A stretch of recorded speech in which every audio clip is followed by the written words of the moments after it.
Well, later today, 9 candidates for the House speakership will make their case to a GOP forum. This comes as Republican members of Congress try yet again to elect a Speaker of the House. The post has been empty for 20 days, bringing all legislative business to a halt. And we still don't know if any of the candidates can get enough votes to win the gavel. Scott MacFarlane is on Capitol Hill now with the latest on that. Scott, good morning. Oh, it just feels endless, Anne-Marie. This search for a speaker stretches on another week after Ohio Republican Jim Jordan lost his 3rd vote on the House floor and then lost support of his Republican colleagues on Friday. Now the nomination process begins anew with 9 candidates all vying for the job, all of them men, all of them members of the Conservative Republican Study Committee with a range of experiences and tenures as they seek a job that is second in line to the U.S. presidency. One of those candidates is Tom Emmer of Minnesota. He serves in Republican leadership as the House GOP whip. He's been endorsed by former Speaker Kevin McCarthy, but he's one of just 2 of the candidates who voted to certify the 2020 election results, which could run afoul of Donald Trump supporters here in Congress. But the big question remains, who can get 217 votes on the floor and get that gavel and get the House reopened again? All of those vying for the job make their pitch behind closed doors tonight. There's a secret ballot vote among Republicans beginning tomorrow morning. And then, Anne-Marie, that all too familiar sight, a House floor vote for Speaker as early as late tomorrow. All right, then, Scott, give me an idea of who some of these folks are that want this job, because I frankly thought no one's going to want this job, that want this job, and, what they might be bringing to the role. Some of them have only been here 3 or 4 years among the candidates for this leadership role of the U.S. House. Tom Emmer, we mentioned, the House Majority Whip. He actually has a leadership infrastructure which could give him an advantage moving forward. But as we mentioned, he has some issues with some Donald Trump supporters in Congress who don't like that he hasn't endorsed Trump for a 2nd term and that he didn't vote to decertify the 2020 election results based on baseless claims. There are a couple members of that Republican Study Committee who've had leadership roles in that conference.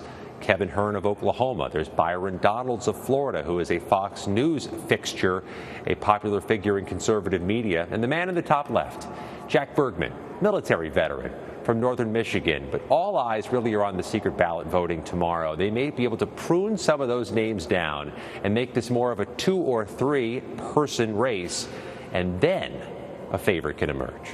I read that Representative Mike Flood from Nebraska wants to introduce a unity pledge that would ensure that, those who are running for the speakership would definitely vote for the speaker designate, whoever they determined they're putting up for this spot, that the party will get behind them. Is that unity pledge getting any traction? The unity pledge, as discussed by Congressman Flood over the weekend, is actually just House Republican rules. It's always been their rule that when you win the secret ballot vote and you're the party's nominee, no matter who voted against you in the secret ballot, everybody gets behind you on the floor. They seem to break that tradition this year, and that's one of the reasons there's a standoff. They didn't get behind Steve Scalise, who won that secret ballot 2 weeks ago. They didn't get behind Jim Jordan, who won the secret ballot about a week ago. Will they do it this time? Who knows? The unity pledge is really just an inflection of old rules that seem to have gone by the wayside. Anne-Marie, a unity pledge is needed here for any number of things among House Republicans, including whether they can get in a room and just get along for a day. Right, exactly. We heard about that yelling match last week.